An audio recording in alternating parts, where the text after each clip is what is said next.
Mesdames, Messieurs, bonjour et merci de votre fidélité renouvelée à l'instant. Votre émission, le jury du dimanche, a l'honneur de recevoir aujourd'hui Maître Alioune Abatalib Gueye. Bonjour, Maître. Bonjour, Ibrahim. Merci d'avoir accepté notre invitation et vous venez de Saint-Louis. Oui, c'est à la fois un honneur d'être dans vos locaux, les locaux de la prestigieuse radio que constitue e-radio, et aussi le plaisir de partager le plateau avec un éminent journaliste connu de tous pour son sérieux, pour son professionnalisme, et je suis certain qu'on sortira ici avec une bonne émission. Vous êtes un éminent avocat, avocat à la Cour, tête de liste majoritaire de Alternative Les Verts pour la mairie de Saint-Louis, conseiller municipal à la mairie de Saint-Louis. Devant un jury, quoi de plus normal que de donner la parole à un avocat? Maître Alioune Abatalib Gueye, vous avez donc la parole ce dimanche. À votre tour de plaider, comme on dit dans votre jargon. Faire de vous l'homme de la semaine tient à une raison très simple. Non seulement vous avez défendu avec brio et succès le recours de la coalition Yewwi Askan Wi devant la cour d'appel de Saint-Louis, qui vous a donné raison en annulant le rejet de la liste de la dite coalition par l'autorité administrative dans le département de Matam. Mais également et surtout, vous l'avez fait gratuitement. Pas évident par ces temps qui courent. ABG, si vous permettez, ce sont vos initiales, vous n'êtes pas qu'une robe noire.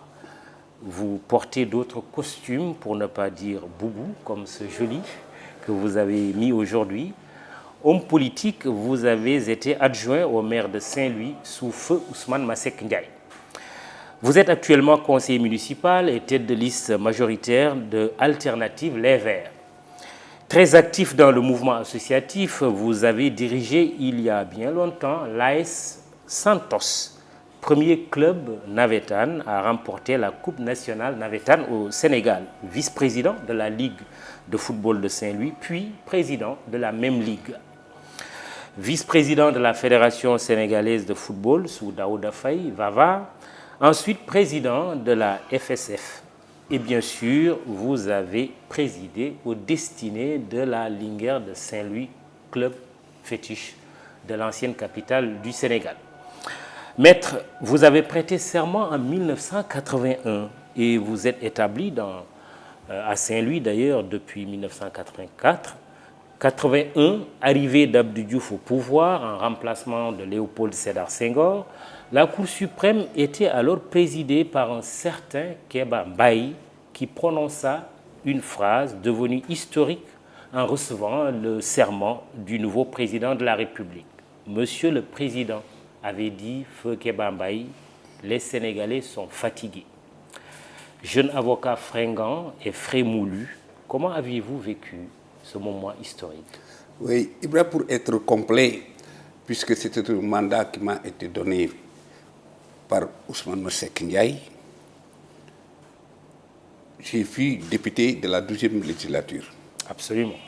Et à ce titre, j'ai été choisi par le groupe Afrique pour être le représentant dans le comité des droits de l'homme des parlementaires, comité qui avait en charge de la défense des parlementaires dans tous les pays où généralement c'était les parlementaires de l'opposition qui subissaient des exactions.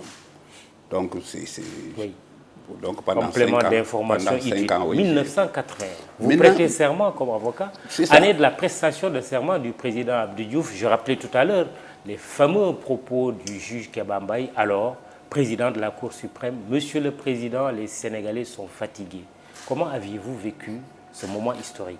Bon, la première chose, c'est que nous étions habitués un peu partout à ce qu'on passe des élections pour choisir et laisser le peuple plutôt choisir. Mais en 1981, la surprise, c'était le président Senghor qui partait. Ouais. Et par le jeu d'une réforme constitutionnelle, avait fait que ce soit Abdou Diouf. Le fameux article 35 oui, que ce de soit la Abdou Diouf qui Constitution. vient. Ce que j'ai retenu d'abord, c'est en définitive le geste du président Senghor. C'est d'avoir choisi de partir, ce qui est rare, à la tête de l'État avec tous les honneurs. Mais aussi l'espoir que suscitait le président Abdou Diouf, eu égard même aux paroles du président Kéba Mbaye, étant entendu que, contrairement à Senghor qui était en France, etc., Abdou Diouf était moulé. Il connaissait donc les problèmes des Sénégalais. Donc, l'espoir, c'était en fait avec lui que très très rapidement, que le Sénégal soit sur le chemin de l'émergence. Maintenant, son mandat a été ce qu'il a été. Il y a eu des bons et des moins bons. Mais ce qu'on retiendra essentiellement, c'est de la manière, n'est-ce pas, diplomatique. C'est de la manière vraiment élégante à laquelle il a quitté le pouvoir. En 1981, vous veniez de faire votre entrée au barreau. Et oui, c'était ma prestation de serment. Et ce que j'avais retenu, c'était la première visite du président Abdou Diouf à Saint-Louis. Il avait dit que Saint-Louis ne sera que ce que les Saint-Louisiens en feront. Lui-même Saint-Louisien, quelque part. Oui, quelque part, parce qu'il a originaire de Louga, mais qui a fait ses humanités à Saint-Louis. Ouais. Par hasard, parce que je faisais mon stage, j'étais parti à Saint-Louis pour plaider une affaire. En ce moment, j'étais dans le cabinet de l'un des meilleurs avocats, Maître Doudoundé, que je salue au passage. Alors, donc, il y avait un meeting. On m'a presque forcé à y aller. Mais c'était ces paroles qu'il avait. Je me suis dit que le président Abdou Diouf doit tout à Saint-Louis. Mais au moins, il nous rend service en nous disant que, en interpellant les Saint-Louisiens, en disant que Saint-Louis, la Venise noire, tout ça, c'est le passé. Je me suis dit que, mais moi qui suis venu comme un cheveu dans la soupe, je n'avais rien à y faire, c'est à moi qu'il s'adresse. Et j'avais pris l'engagement, j'avais pris le pari. Que dès que je finirai mon stage, je rentrerai à Saint-Louis. Et vous êtes établi à Saint-Louis depuis 1984. J'ai rencontré il n'y a pas longtemps un de vos confrères, avocat, Maître Sow, que je salue au passage, à Ziguinchor, qui me dit « Je suis à Ziguinchor pratiquement depuis maintenant quelques années, alors que mon cabinet a toujours été à Dakar, et j'avoue que je ne l'ai pas regretté. » Et nous avons échangé sur ce qu'on pourrait appeler une sorte de justice à rendre aux régions, qui n'ont pas toujours l'opportunité d'avoir un avocat localement établi. Comment vous est venue vraiment cette idée de vous établir à Saint-Louis depuis 1984 et que vous n'avez pas quitté depuis lors? D'abord, j'ai le début à Saint-Louis. Oui. Parce que c'est Saint-Louis qui m'a éduqué, c'est Saint-Louis qui m'a tout donné. Et c'est Saint-Louis qui a forgé ma personnalité. Mais après, j'ai constaté qu'en définitive aussi par rapport au niveau de vie de Saint-Louis, que tout le monde n'a pas la possibilité de se payer un avocat. Oui. Et j'avoue, lorsque je venais à Saint-Louis, mais les gens se sont dit que mais tu vas au suicide. Saint-Louis, il n'y a rien. Non seulement on ne te paiera pas, mais le peu, n'est-ce pas, par des actions sociales, tu vas tout dépenser. Mais les régions ont droit à la justice. C'est ça. Or les régions. Oui. Mais on ne peut pas développer un pays par la capitale uniquement. Mais aussi les régions. Mais c'est important, parce que si les régions se développent, il n'y aura plus d'exode. Alors il faut rendre justice aux régions pour qu'à tous les points de vue et dans tous les secteurs, que les régions puissent être bien servies. Décentraliser la justice aussi. C'est ça. Alors, 40 ans après, j'évoquais 1981 tout à l'heure, on est en 2021. Que diriez-vous de la situation actuelle du Sénégal? Le grand bond en avant a-t-il eu lieu? Oui. Nous avons eu la chance d'avoir été là lorsque le président Senghor nous donnait rendez-vous en l'an 2000. Maintenant, nous sommes en l'an 2021, 20 ans après. Qu'est devenu le Sénégal? D'accord, le Sénégal reste un havre de paix, même s'il y a des soubresauts inhérents à tout État, surtout dans le domaine politique. Donc, il y a une certaine stabilité. Jusqu'à présent, on ne meurt pas de faim. Et du fait de la solidarité familiale. Mais essentiellement, la frange la plus importante, c'est-à-dire les jeunes, Ouais. sont encore en train de mourir en mer, n'est-ce pas, Barça ou Barsac, Parce qu'ils n'ont pas d'emploi. parce qu'ils On n'ont ne pas meurt d'emploi. pas de faim, mais la pauvreté est quand même C'est là. ça. Dernièrement, l'ANSD a fait état de plus de 6 millions de Sénégalais qui vivent en dessous du seuil de pauvreté. Oui, même si quand même ils vivent sur le seuil de pauvreté, comme tout le monde aurait voulu, n'est-ce pas, vivre dans l'opulence, ou au moins avoir des moyens décents de vie. Mais c'est pourquoi je dis que ce qui nous sauve, c'est cette solidarité familiale qui fait qu'encore, vous rentrez dans n'importe quelle maison pour manger. Fait-il mieux vivre aujourd'hui au Sénégal qu'il y a 40 ans? Mais, bon, cette réponse pourrait être nuancée suivant le côté dans lequel on le dit. Il y a maintenant, nous, c'est un pays qui a son indépendance, nous avons des pouvoirs de décision, la démocratie, n'est-ce pas, la stabilité sociale, la stabilité politique, tout cela.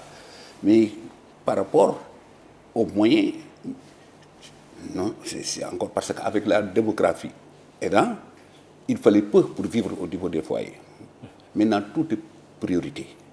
L'électricité coûte cher, l'eau coûte cher, les études coûtent cher. Et jusqu'à présent, ce sont encore les retraités, généralement, ou les femmes qui supportent encore toutes ces charges au niveau des foyers, et c'est quasi impossible. C'est pourquoi force est aussi de constater que quelque part, du point de vue économique, il est plus difficile de vivre maintenant qu'il y a 40 ans. Le jury du dimanche, iRadio, la première radiovision du Sénégal et d'Afrique de l'Ouest, ITV, votre chaîne de télévision préférée, et votre site immédiat.sn que vous aimez lire.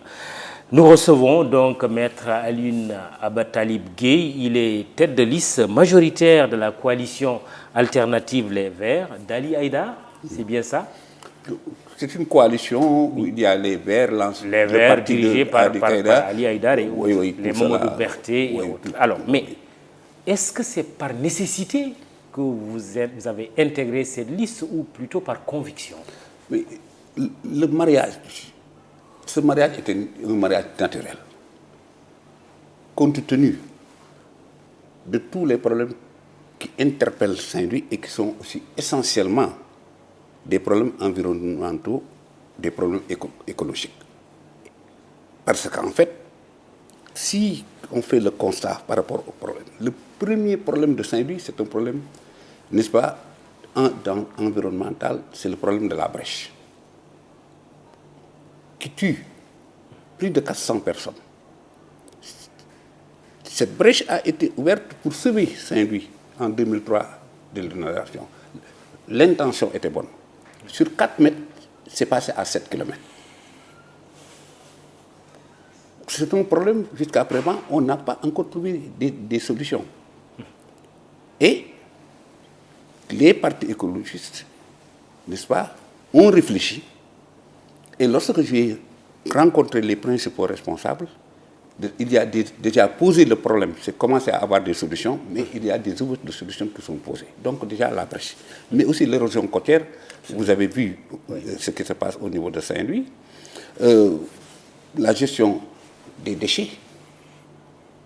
Et pour vous dire que même, il y avait un centre d'enfouissement technique qui a été créé en 2004, qui devait comporter 14 casiers, mais on n'en a fait que 3. La conséquence, c'est qu'en 2008, lorsqu'il y a eu beaucoup de pluie, les camions ne pouvaient plus y accéder. Ils ont déversé à 200, 300 km et c'est devenu un mauvais bis. Donc, entre autres questions aussi, la pollution marine, le problème de dragage du fleuve Sénégal et de ses affluents, tout cela fait en sorte que à Saint-Louis, il n'y a que des problèmes écologiques. C'est ainsi que vous êtes devenu le candidat naturel, la tête de liste naturelle de cette coalition. Oui, d'autant plus que bientôt, avec, on parle de gaz, on parle d'électricité, on parle de pétrole. Oui, de pétrole, oui. Comment gaz et pétrole vont vivre avec la pêche? La pêche, oui. tout cela, donc ce sont des questionnements. Une région, une zone de pêche. Et on sait qu'il y a des plateformes justement qui se trouvent du côté donc, de Saint-Louis. Ça pose énormément de problèmes.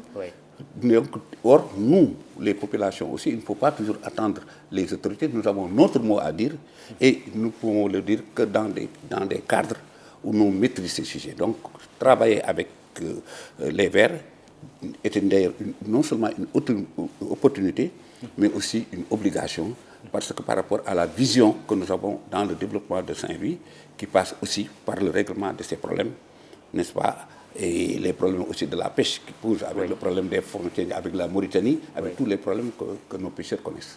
Tête de liste majoritaire, donc candidat, maire. Vous connaissez le marabout El Hadji Fallou Mbacké, c'est une Fallou, plus connu sur le Fallou, comme tout, n'est-ce pas? Lui, lorsqu'il parlait, il disait que il est le Sénégal. Sans fausse modestie, moi, je peux dire que je suis Saint-Louis. Saint-Louis m'a tout donné, mais je pense avoir beaucoup rendu à Saint-Louis. Vous êtes Saint-Louis. Et en donc définitive, vous voulez la mairie de Saint-Louis. C'est ça, parce que oui. Moi, je suis pour. Est-ce qu'il s'agit bien d'une candidature donc pour la mairie de Saint-Louis? Mais je suis candidat. Oui. Et ma candidature a été portée par des citoyens dans une démarche citoyenne, n'est-ce pas? De sorte qu'en définitive, moi, je ne me suis pas proposé. C'est eux qui ont porté cette candidature en me disant, d'autant plus que, quand même, un leadership local, il faut que maintenant, il faut favoriser le leadership local. Parce que lorsque les maires et les dirigeants des collectivités locales, il faut maintenant que ce soit des personnes qui vivent dans la localité, qui dorment dans la localité, mais qui ne soient plus uniquement des maires du week-end lorsqu'ils ont le temps de le faire. J'insiste sur la corrélation entre tête de liste majoritaire dans une commune et donc candidat à la mairie, parce que c'est important que les gens le retiennent. Dans une commune, celui qui conduit la liste majoritaire, si cette liste l'emporte, il est donc élu maire. C'est ça. Et dans une ville comme Dakar, c'est plutôt la tête de liste proportionnelle, si sa liste l'emporte, qui est élu donc maire de la ville. C'était important de le préciser. Alors, vous avez parlé du phénomène de l'érosion côtière, l'avancée donc de la mer, la brèche de Saint-Louis, les problèmes d'inondation et de tous autres défis environnementaux. Qu'est-ce qu'un maire, franchement, peut faire face à toutes ces menaces, tous ces problèmes qui sont vécus par la population saint-louisienne? Bon, la première chose, c'est que c'est le maire et le conseil municipal qui doivent déjà porter cette problématique. Essayer d'interpeller l'État. Mais ensuite, suivre, parce que le problème de suivre compte beaucoup, parce que parfois l'État fait énormément de choses, mais par rapport à l'exécution, par rapport au suivi, il y a énormément de problèmes. Maintenant aussi, lorsqu'on est présent, c'est là où on peut veiller à ce que tout se fasse dans les règles de l'art. Mais lorsqu'on sous-délègue tout, parce qu'on vient une fois tous les 15 jours, pour 2 jours, l'essentiel, on vous l'amène à Dakar pour que vous puissiez signer. Ouais. Et je vous dis que moi, je suis l'unique candidat qui dort à Saint-Louis. Mais justement, avec quels moyens ici? Ma question elle est surtout relative aux moyens. Vous êtes en train de dire qu'un maire qui veut travailler a la possibilité de travailler. Mais bien sûr, parce qu'en fait, excepté les recettes fiscales, les recettes des marchés et tout, l'apport de l'État, mais par exemple, une ville comme Saint-Louis, au niveau a beaucoup d'amis. Oui, Saint-Louis quand même. Oui, a beaucoup d'amis. Historiquement, ancienne capitale de l'AOF, ancienne capitale du Sénégal, ça, donc, patrimoine aussi quelque part mondial, Saint-Louis, avec tous ces bâtiments qui ont été déclarés patrimoine culturel par l'UNESCO. Donc il faut valoriser tout cela. Historique. Et puis son patrimoine culturel, son patrimoine de tourisme religieux. Donc Saint-Louis a énormément d'atouts. Ouais. De telle sorte que donc, il faut les exploiter et aussi sortir du carcan du maire qui ne gère que ce qu'il a. C'est-à-dire, il faut maintenant gérer les communes comme des États. Il faut gérer comme des États. Parce qu'en définitive, n'est-ce pas, essayer de s'organiser, essayer de mettre toutes les structures nécessaires pour maintenant essayer de voir dans notre génie propre comment faire pour développer notre terroir. Gérer la commune comme un État, comme une entreprise aussi. Oui. Non, parce qu'en fait, vous savez, même le code des collectivités locales donne beaucoup de possibilités aux communes d'aller emprunter, n'est-ce pas, l'intercommunalité. Donc des mécanismes qui permettent de sortir des communes qui attendent tout de l'État. Mais comme dit, il faut être sur place pour pouvoir mettre tous ces mécanismes en place. On n'a pas manqué de pointer une difficulté qui se pose souvent quand le maire n'est pas en phase politiquement avec le pouvoir central. Est-ce que c'est une réalité? Oui, on en parle. Et quelque part, on le sent. Parce que lorsqu'il y a certains maires, moi, quand même, il ne faut pas s'en cacher, qui, du fait de la proximité soit de l'État, ou même du chef de l'État, réussissent parfois à obtenir plus vite. Et même vis-à-vis de leurs collègues, ils sont plus enclins, n'est-ce pas, par rapport à beaucoup de projets, d'accélérer et à la limite de lui rendre service. Élu maire de Saint-Louis, que pourriez-vous faire? Vous savez, je peux tout faire. Ah oui? Même fermer cette parce que fameuse brèche-là, vous savez tout serez faire. en mesure de fermer Tout la faire. brèche? Non, c'est-à-dire, lorsque tout faire, c'est-à-dire, il suffit d'écouter les populations, de les mettre devant, d'être avec eux et d'être encore derrière eux. C'est-à-dire, en définitive, savoir avoir une capacité d'écoute, une capacité de partage, mais aussi avoir les initiatives. Parce que pour faire une ville, pour développer une ville, il faut d'abord l'aimer. Oui. Il faut l'aimer. Au-delà de cela, quelle est votre vision, justement, pour vous permettre de poursuivre, de la ville de l'élégance et du bon goût, pour reprendre cette jolie expression d'Ousmane Socé Diop dans le fameux roman Karim? Nous n'avons pas perdu l'élégance et le bon goût. Mais, comme toute autre ville, Saint-Louis est en train de se paupériser. Parce qu'en fait, les mamelles de développement, c'est-à-dire la pêche, nos pêcheurs de guindard ont d'énormes difficultés avec en Mauritanie et même dans beaucoup de parties du Sénégal, parce que le tourisme aussi bat de l'aile, et c'était ça qui constituait le poumon économique de Saint-Louis. En résumé, l'actuel maire n'aurait pas un bon bilan selon vous? Non, vous savez... il s'appelle Mansour Faye. Oui, j'ai l'habitude de dire que moi, je ne fais pas partie de ceux qui l'ont élu.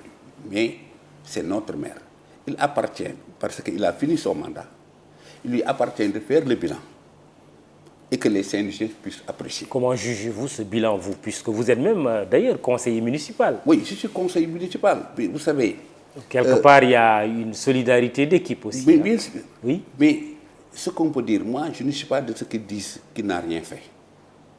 Il a fait de son mieux parce que quand même, il y a des projets, il y a des initiatives qui ont été prises. Comment voyez-vous le verre le concernant, à moitié plein ou à moitié vide? Non, en définitive, peut-être, il a ses atouts, tout comme peut-être il y a certains côtés où on peut peut-être aussi le critiquer. Oui, comme son bilan est comment? Il est positif ou il est négatif? Non, mais c'est vous dire que, en définitive, moi, je préfère toujours que les Saint-Louisiens eux-mêmes, parce que moi, je suis candidat. Je suis en face de lui. Et je pense que par élégance, je ne voudrais pas, en définitive, essayer, parce que je serais même subjectif, et c'est normal, parce que quand même, je voudrais prendre sa place. Et si je prends sa place, ce n'est pas en essayant, honnêtement, vraiment de le dépendre ou de dépendre tout ce qu'il a fait. Mais je reste convaincu qu'il en a fait. Peut-être qu'il a fait des choses que moi, je ne l'aurais pas fait de cette façon. Il y a des choses qui restent peut-être, etc. Parce qu'en définitive, qu'est-ce que vous n'auriez pas fait? Ce qu'on reproche fondamentalement, cette rupture avec les Saint-Louisiens, c'est un homme élégant, il est bien, mais c'est par rapport à ses approches d'abord avec les populations. Vous savez, les populations, parce qu'on parle de citoyenneté, c'est la participation citoyenne pour certains sujets, pour certains problèmes qui interpellent la ville.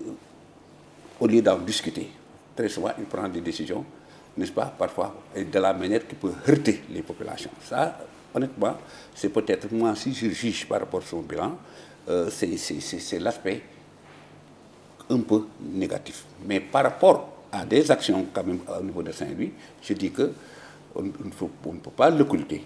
On ne peut pas l'occulter. Il a essayé, mais vous savez, il reste encore beaucoup de choses à faire. Et vous, vous êtes partisan qu'un maire soit résident? Mais en fait, vous savez, dans les collectivités locales, c'est une gestion quotidienne. Tout est priorité. Mais lorsque, en définitive, vous êtes à Dakar, vous vous occupez de vos fonctions principales. Donc, la fonction de maire est une fonction du dimanche. Vous venez quand vous voulez. Et lorsque vous venez le week-end, vous consacrez peut-être 10 minutes à la municipalité parce qu'il y a tous les membres de votre parti qui sont autour de vous, qui vous posent des problèmes personnels. Vous n'avez même pas le temps de réfléchir. Et cette participation citoyenne pose problème dans la mesure où, lorsque vous n'êtes pas là, lorsque vous n'êtes pas au niveau des quartiers pour voir ce qui se passe, lorsque vous n'avez pas le temps de parler aux gens, lorsque vous n'avez pas le temps d'aller les voir, et à partir de ce moment, il y a cet écart qui se creuse forcément entre vous et vos administrés. Oui, or, lorsque vous êtes là, c'est plus difficile. Parce que le maire résident, le maire résident, mais à tout moment, il est sollicité. Oui. Et aussi, lorsqu'il y a des problèmes majeurs, on ne va pas rester 5 heures de temps pour attendre. Mais tout de suite, vous pouvez avoir les solutions parce que vous êtes sur place. Oui, mais sauf que le préalable qu'il aurait fallu régler, c'est le cumul de fonctions. Oui, mais vous savez, même tout président qui vient pose le principe. Mais après, lorsqu'il est confronté à la réalité de l'exercice du pouvoir, on n'en fait pas. Or, ce calcul, c'est comme si il n'y a que quelques Sénégalais qui sont compétents. Or, le cumul, mais lorsqu'il y a cumul, forcément, vous délaissez une de vos fonctions. Or, ce qui cumule d'autres fonctions avec les fonctions de maire délaisse plus les fonctions de maire que les fonctions principales. Quelle chance, Maître Aline Abatalib Gueye, invité du jury du dimanche, quelle chance vous donnez-vous face à des candidats non moins bien connus que sont le maire sortant, Mansour Faye, Mary Teuw Niane, Abba Mbaye, Ahmed Fall Braya, pour ne citer que cela? Bon, je vous ai dit tout à l'heure que Feu El Hadji Falilou Mbacké disait qu'il était le Sénégal. Moi, je suis Saint-Louis. Pourquoi? Parce qu'en définitive, vous savez, le maire doit d'abord avoir une assise sociale, que les populations le connaissent, que les populations aient confiance, pas parce qu'il va dire, mais par rapport à son vécu. Moi, je me juge par rapport à mon vécu, par rapport aux autres candidats. Moi, je ne suis jamais sorti de Saint-Louis. Tout ce que j'ai, je l'ai partagé avec les Saint-Louisiens.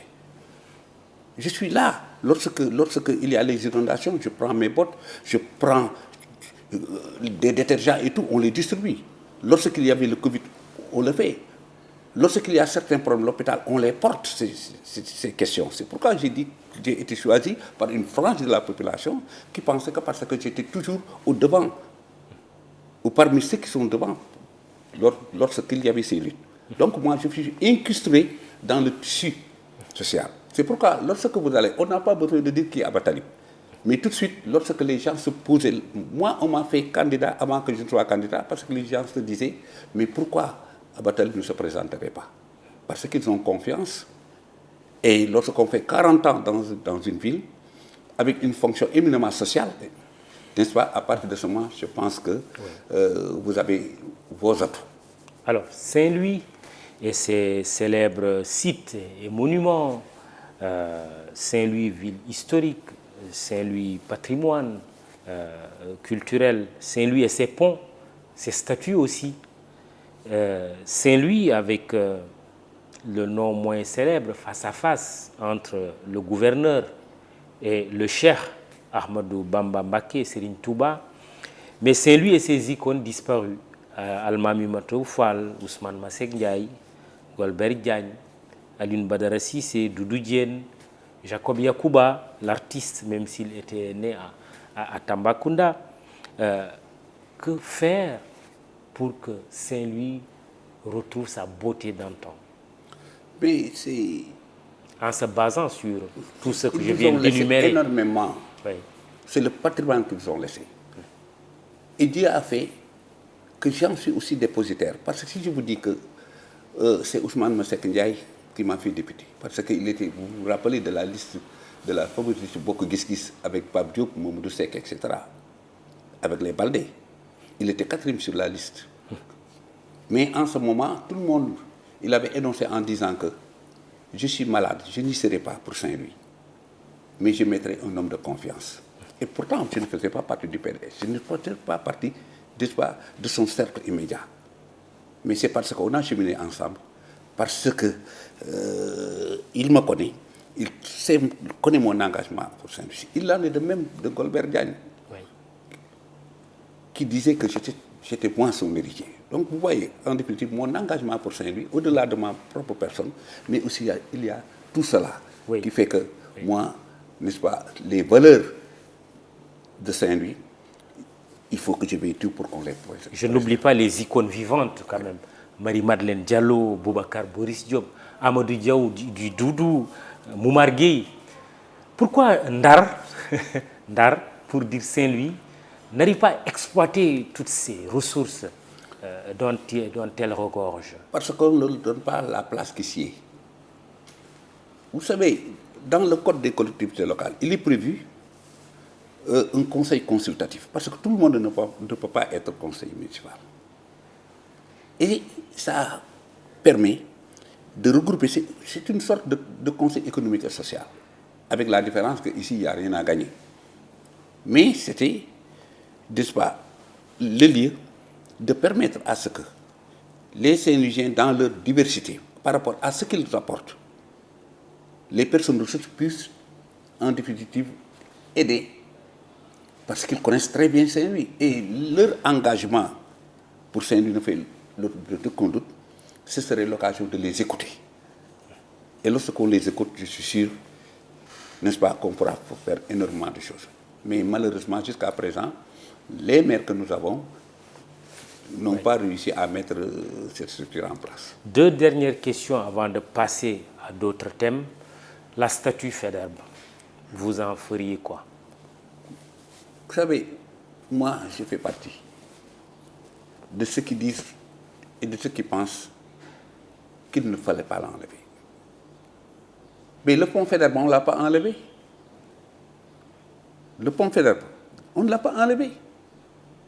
Donc, si c'est pour enlever non pour non, pourquoi on ne débattise pas le pont Faidherbe? Oui, ceux qui ont dit qu'il faut l'enlever, c'est pour ce qu'a représenté Faidherbe, qui était un colon, mais aussi comment organiser le Magal des 2 Raka en hommage à Cheikh Ahmadou Bamba sur la place Faidherbe, tout en ayant face à soi la statue Faidherbe. Mais tout au contraire, c'est la victoire de l'islam.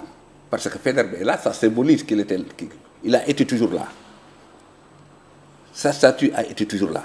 Lorsqu'en définitive, Cheikh Ahmadou Bamba était déporté, après ce fameux procès à Saint-Louis. Vous feriez revenir la statue de Faidherbe? Non, je ne fais pas, parce qu'il y a le choix des Saint-Louisiens.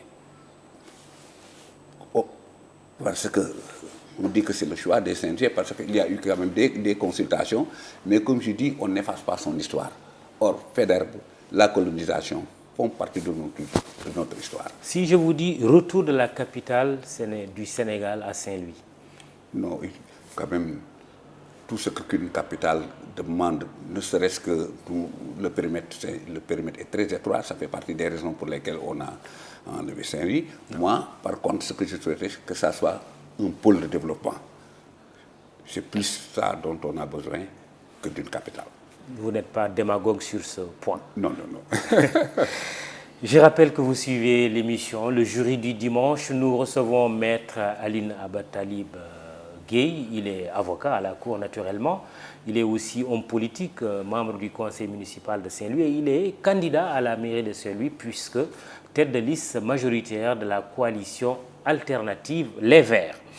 Nous allons parler d'une affaire, c'est le dossier de la coalition Yewwi Askan Wi que vous avez défendu.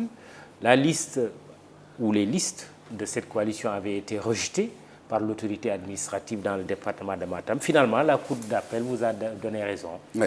Expliquez-nous. En fait, ce n'est pas un problème de rejet de liste. Ce qui s'est passé, tout le monde le sait, c'est le coordonnateur départemental qui a été désigné par le coordonnateur, n'est-ce pas, national, parce que c'est lui qui a le mandat de la coalition, c'est lui qui désigne. À un certain temps, il a cru devoir, n'est-ce pas, démissionner de son parti, qui était membre de la coalition, se démettre de son mandat et de disparaître.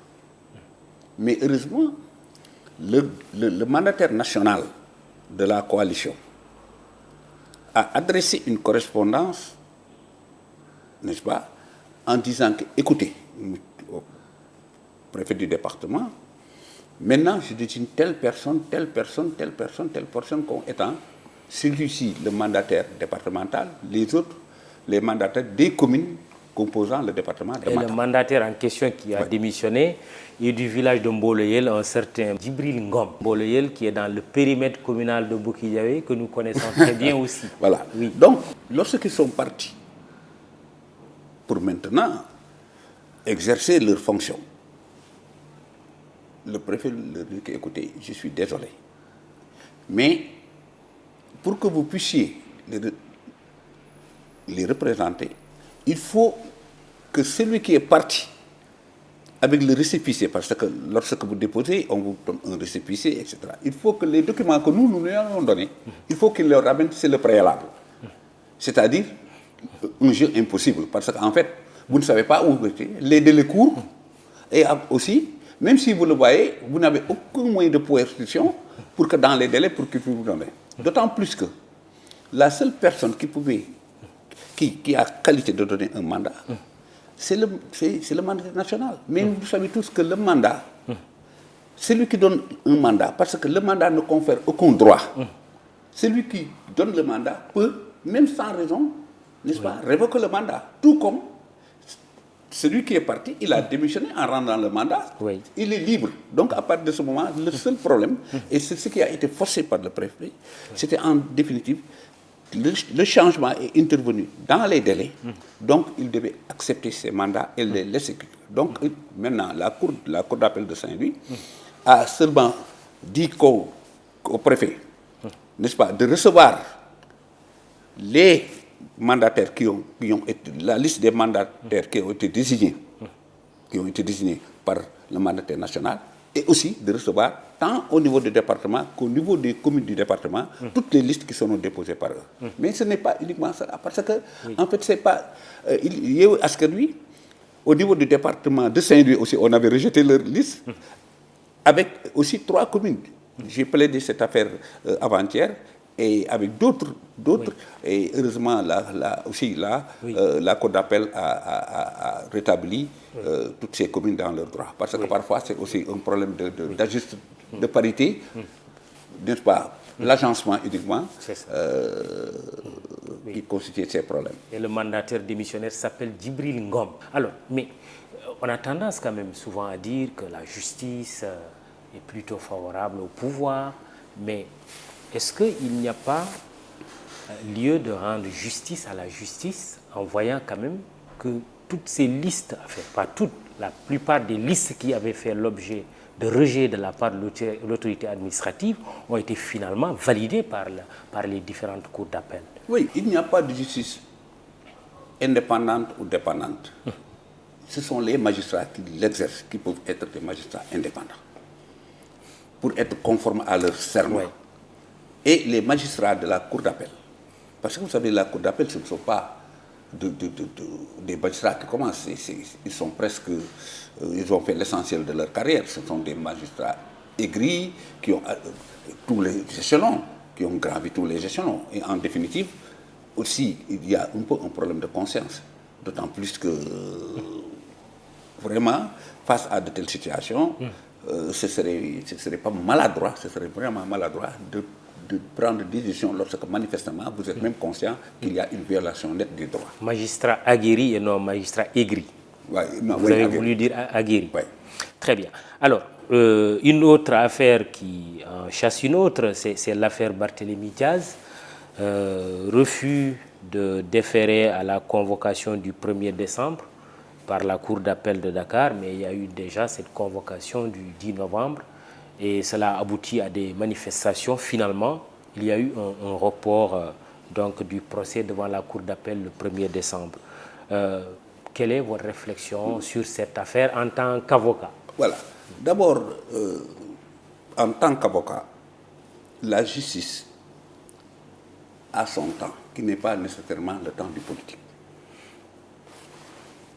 Lorsque vous êtes jugé, il y a un appel, vous serez jugé en appel. Mais il n'y a pas de délai, on parle tout le temps de délai raisonnable, mais partout ailleurs, on souffre de ces retards au moment où vous êtes jugé en première instance et le moment de l'appel. Mais parfois, le contexte politique doit pouvoir être pris en compte. Parce que quelqu'un qui est candidat,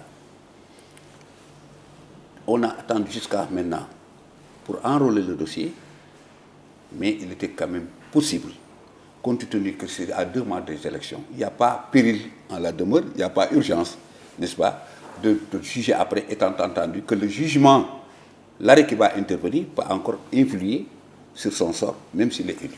Même s'il est élu. Mais même si aussi la date de cette convocation du 10 novembre était connue, c'est ce que le procureur général a expliqué en disant que lors de l'audience de juillet, le renvoi avait été déjà retenu, que M. Barthélémy Diaz devait se présenter devant la cour d'appel le 10 novembre prochain. Même malgré cela, vous préconisez qu'il y ait un renvoi jusqu'après les élections locales? Oui, non, parce qu'en fait, comme j'ai dit, la justice a fait ce qu'elle a fait. Mais je dis que parfois, la justice peut être rattrapée par le contexte politique et pour une stabilité.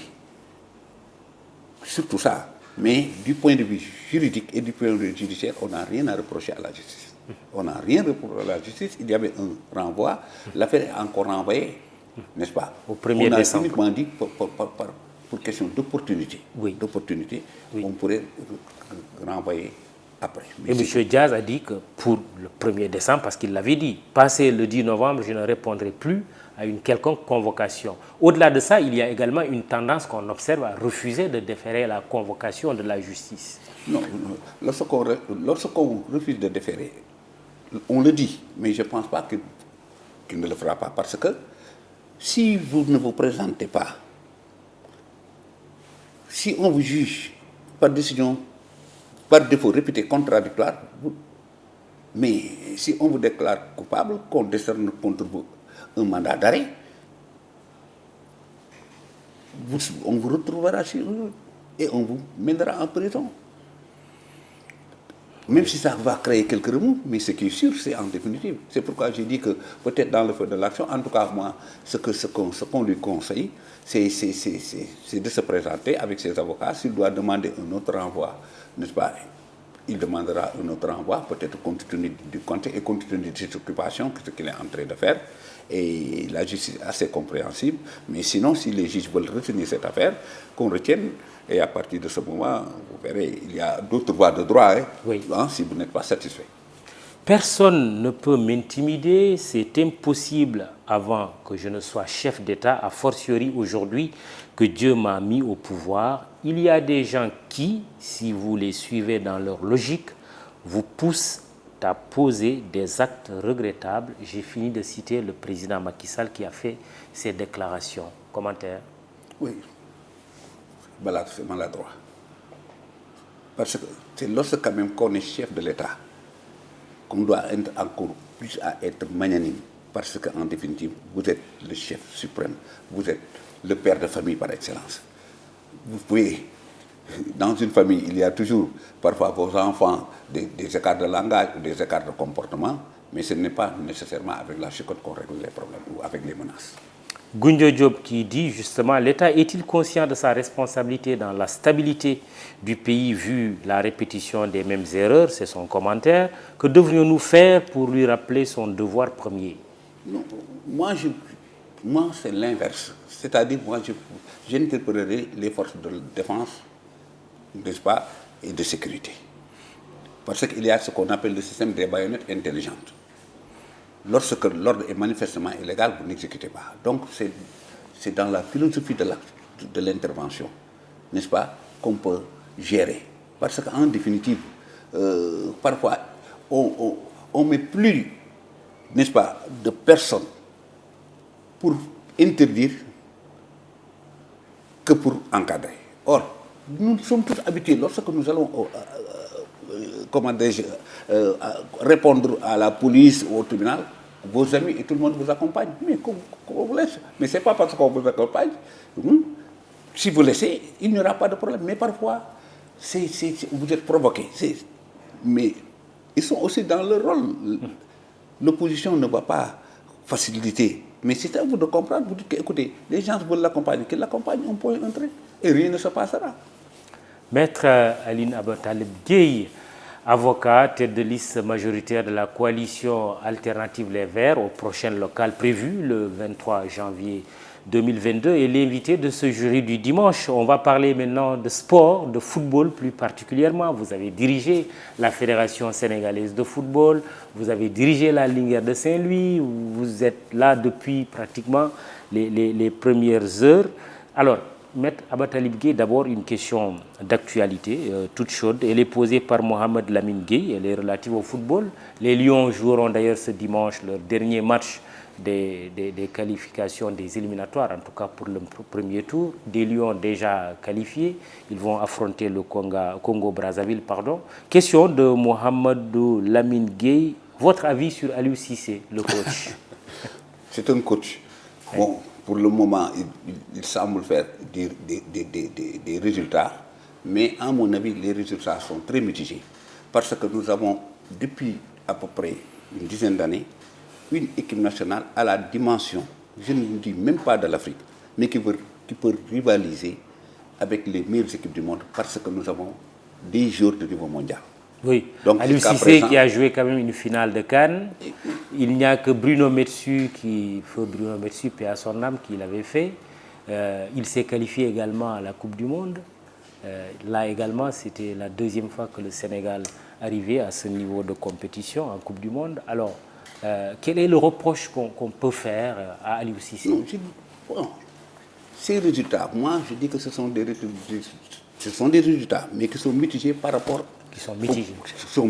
par rapport aux potentialités que nous avons. Ça veut dire quoi? Que le Sénégal doit gagner la Coupe d'Afrique des Nations de football. Non seulement gagner et aller plus loin que jouer les quarts de finale d'une Coupe du Monde.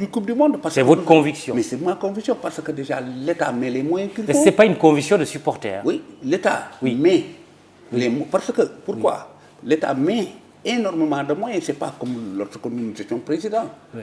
Et ensuite, donc, ils ont toutes les communautés. Et vous avez les meilleurs joueurs en équipe nationale. Et ces meilleurs joueurs, je dis les meilleurs joueurs, des meilleurs clubs. Des meilleurs clubs, les clubs les plus huppés. Mais à partir de ce moment, je dis que si vous avez une équipe de dimension mondiale, ce qu'on doit vous demander, la Coupe d'Afrique, ça doit être uniquement je ne dirais pas une banalité, mais quand même un accessoire. Pour vous, la prochaine CAN doit être remportée par le Sénégal. Mais sinon, c'est la catastrophe. C'est la catastrophe. Et les autres équipes qui veulent la même chose. Mais la même chose. Mais d'accord, mais ces équipes se donnent les moyens pour gagner. Oui. Et le Sénégal doit se donner les moyens. Doit se donner les moyens pour gagner. D'autant plus que nous avons tout ce qui est nécessaire pour le faire. Il y a les moyens, les conditions d'hébergement, il n'y a plus de problème de primes. Et ce sont de très très très bons joueurs. Maintenant, Le problème, c'est le coaching. Il appartient maintenant à lui. C'est ce que les gens semblent lui reprocher, de faire en sorte qu'on ne se suffise plus d'aller en finale ou d'aller en quart de finale. Le résultat, ce que les Sénégalais veulent. Parce qu'on ne peut pas dire que le Sénégal est la meilleure équipe d'Afrique lorsqu'elle n'a rien gagné. Oui. Pour moi, la meilleure équipe, c'est celui qui a gagné des trophées. C'est un paradoxe. Alors, vous avez dirigé la fédération, mais dernièrement, il y a eu des élections. Vous n'aviez pas hésité à soutenir Madi Touré contre Augustin Senghor, le président sortant, qui a été réélu pour un 4e mandat. Gagner la prochaine CAN, c'est ce que vous dites.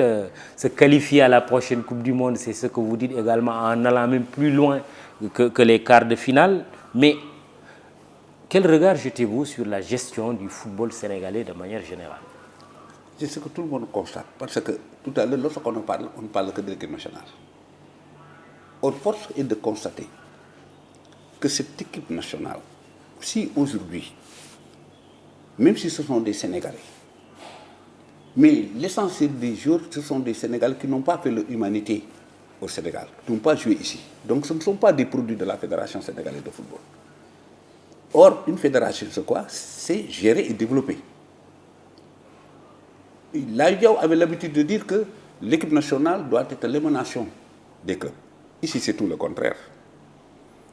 Tous les jeunes conforment, mais ces jeunes passent où après? Et qui devaient avoir une carrière, un plan de carrière, cadet, junior, espoir, A.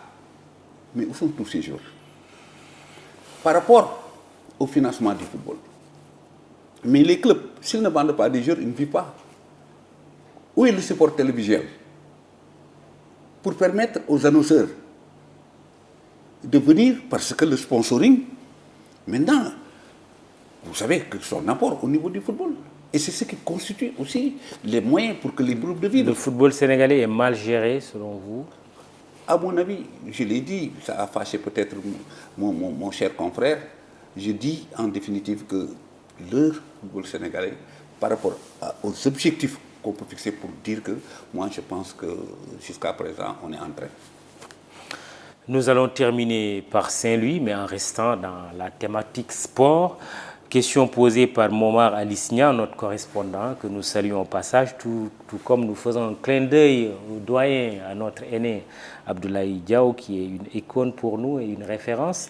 En tant qu'ancien président de la Fédération sénégalaise de football, question donc de Momar Alisnia, que pense-t-il du manque criant d'infrastructures sportives pour une ville comme Saint-Louis, qui n'a pour l'heure qu'un seul stade fonctionnel, le stade Mawade Wade, qui du coup est surutilisé par le Navétane et la Linguère de Saint-Louis? Ce que j'en pense, mais tout le monde le sait, parce que ça fait partie des points de heurts que nous avons eus avec l'actuel maire par rapport à la délocalisation du stade Maître Babacar Seye, l'ex-stade Wildor. Donc, il n'y a que Mawade Wade qui est fonctionnel. L'État avait déjà voté le budget pour qu'on puisse, n'est-ce pas, reconstruire le stade Maître Babacar Seye. Oui. Jusqu'à présent, c'est fermé. On nous dit qu'on en fait un centre d'affaires. Oui, parce que le maire actuel est favorable à sa délocalisation. Oui. Oui, et vous n'êtes pas favorable à ça. Vous voulez qu'on reconstruise le stade Maître Babacar Seye à l'endroit où il était. Maintenant, si on veut nous donner un stade omnisport, qu'on le mette ailleurs, d'autant plus que vous savez, un stade omnisport coûte énormément cher pour son entretien et tout. Donc, nous avons des clubs démunis au niveau de Saint-Louis. Dire que nous enlevons le stade Maître Babacar Seye pour faire un stade omnisport, c'est en définitive tuer le football au niveau de Saint-Louis. Pour résumer votre programme sur les infrastructures sportives à Saint-Louis, vous êtes pour que le stade Maître Babacar Seye soit reconstruit à l'endroit où il était et qu'on fasse du stade Mawade Wade un stade de quel type? On va nous donner un stade omnisport, pourquoi pas? Omnisport. C'est le mérite. Nous ne sommes pas contre. On a dit que le jour où on doit faire la pose de la première pierre, la plateforme qu'on avait formée et qui était contre la délocalisation, qu'on nous évite ou non, nous y serons. Mais par contre, il faut, à défaut de reconstruire, réhabiliter, n'est-ce pas, Maître Babacar Seye selon le système des stades anglais. Oui. Vous savez, ça ne demande pas énormément de moyens. Oui. Même si, comme on dit, est-ce que un stade omnisport reste la priorité de Saint-Louis lorsqu'on a un hôpital qui est un mouroir. Bon.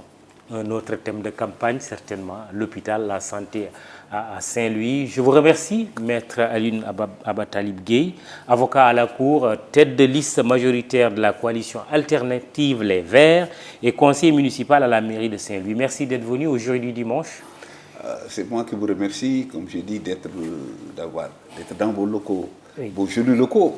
Merci. iRadio, iTV, imedia.sn, justement, qui vous fera le compte-rendu de cette émission. Au texte, Babacar Fall, Cheikh Moussa Sarr, à la photo, Abdoulaye Silla, à la réalisation technique de cette émission, Babacar Ndiaye et Ibamar Sen, réseaux sociaux, Biram Pouy, Fatima Taba. Bon dimanche, rendez-vous dimanche prochain.